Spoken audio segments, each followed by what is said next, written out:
Hello everyone, welcome to the video. My name is Cosolix. As you've read, because you clicked on this video today, we're talking about the 5 winners of BCX. So I'm actually just going to predict who I think is going to win BCX. This is being uploaded before BCX. This is being recorded on Tuesday before I've even left. And it's just like my top 5 who I think is going to win. And then number 1 is, I would say who I think is going to win. Okay, I'm gonna, number 1's going to be my favorite. And then at the end of this video, I want to go over like my actual thought on like who's going to win. While I'm 1v1ing Simba and I'm not focused.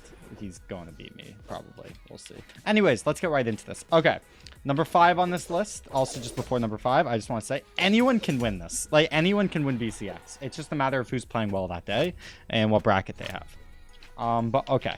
Number 5, this is kind of predictable. Number 5, this whole list is predictable. Number 5, we got Sandstorm. Sandstorm obviously is the greatest of all time who's ever played Brawlhalla. I don't think that is very questionable.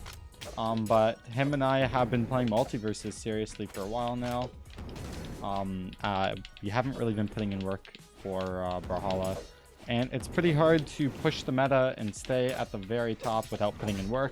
You saw at the mid-season he got 5th. Him and I went game 5. So yeah, I think Sandstorm can win. This is also a 1v1 tier list. This is not 2v2. 2v2, I'll just say my opinion at the end. But Sandstorm is definitely the most predictable to win. But okay, next on the list. This guy was an animal last LAN. Megdy. I think Megdy is a solid chance. I think he's the best in Canada.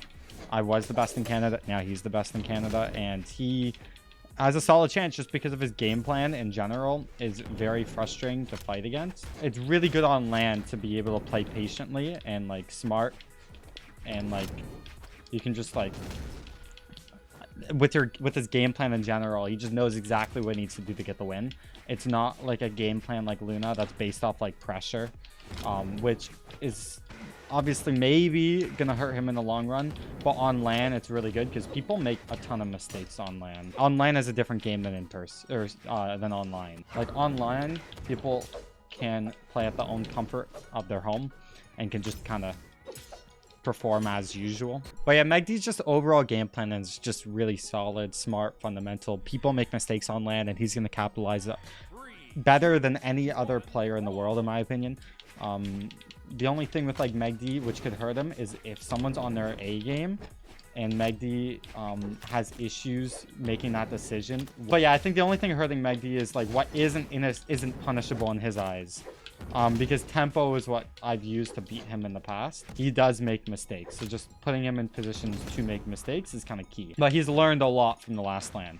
And speaking of people that have not learned from the last LAN because they weren't at the last LAN, number 3 on this list, Stingray. Stingray literally taught most of the people on this list, other than Sandstorm and Godly, literally how to play Brawlhalla. Megdy and Luna would not be where they are today without Stingray, and that is a fact. This is like back in like 2020 when the pandemic started. These are the guys who are putting in work. So where Brawlhalla is going to be in like 2 more years, you got to look at who's putting in the most work now. Guys like Megdy and Luna, same with guys previously. I wouldn't say fall off, but that motivation dips once you've kind of completed your accomplishments that you have set out for yourself. But anyways, Stingray is looking really solid. He still has some gas left in the tank. All these guys, I still want to win a BCX. It's just in a couple years, less and less motivation, but then there's more opportunity too. We'll see. But I think Stingray can really take it. He's literally taught everyone how to play this game. Very smart guy. He's only, I think, 17 himself in high school. Like, he's got years and years ahead of him if he wants to win. This is his first real chance. I'm excited to see him on LAN, and I'm excited to like actually see how he plays. And then number 2 on this list, these 2 are very predictable. Number 2 is Luna. Luna is the most recent LAN winner. Luna actually wasn't playing that great on LAN until later in the tourney, because Luna lost to a player in Brazil.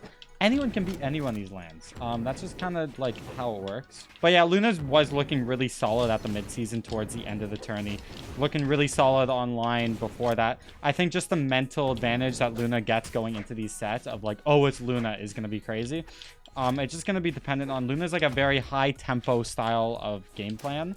So it's just going to be dependent on if Luna's making those right decisions the day of, which is and isn't punishable. He's really good at that, and he's really good at putting that pressure. But that pressure is very difficult to maintain on land, where your your options are getting punished easier. The last land had some input lag, so hopefully this one also just doesn't have 144 with monitors or 280, so no excuses right there. But players are going to be on their A game even more so just getting ready for that. Number 1 on this list, and I'm going to be going over who I actually think is going to win. Number 1 is Godly. This guy just kind of his resume in the EU speaks for itself. Yes, I think Godly can lose, but just seeing his dominance, at least in the EU, is pretty crazy. You're not really seeing that same dominance in NA, even though Luna is still really good and whatnot. It's just not the same as what Godly has been able to do and capitalize on this year alone. Do I think he's actually going to win BCX? I'm a spoiler alert. No. But I think he can win BCX, and I think he's like a heavy favorite. I would not be surprised if he's seed 1. I do think Luna should be seed 1 just because Luna won the last land, but we'll see. Okay, now my actual thoughts on who's going to win BCX. If I were to guess, and I had to put my money on it, if I were to bet on someone, I think Stingray can win. If this is like Vegas betting, like I think Stingray's a solid chance. If it isn't Stingray winning, I don't think Luna or Godly are winning, I'll be honest. I think both of them are insane players, but I think the amount of competition, it is a ton of pressure they're putting themselves on. And I don't think the competition at the top is that much better than people who are like 5th or 10th. I think there's a lot of people who are better on land than people give them credit. And it's just going to take like certain matchups to change the outcome of a lot of these seeding and brackets. It's going to be very matchup dependent. That's kind of what happens over the years with kind of any fighting game. People just learn to beat each other over time. We're all human. We all make mistakes, right? So it's going to be interesting. So I think Stingray is going to win BCX 1s. If it isn't Stingray, I think Megdi actually, I love how he plays, even though it's like extremely boring. I think it's a very smart land placement. Like, he's just a very intelligent, calculated player with a set game plan, knows how to win. So I think if Megdi's on his A game, he can take it. And I think he can capitalize better on like Luna and these other guys' mistakes on 280 hertz or whatever the hertz is. So it'll be interesting to see. Guys, if you agree, disagree, let me know down below in the comments. Hopefully I can rematch Simba again. I don't want to get 3-stocked. That was kind of unfortunate game 1, but we won the other 2. So we gained Elo. Let's go. Brawlhalla, even though we're not Brawlhalla because I don't play this game that much.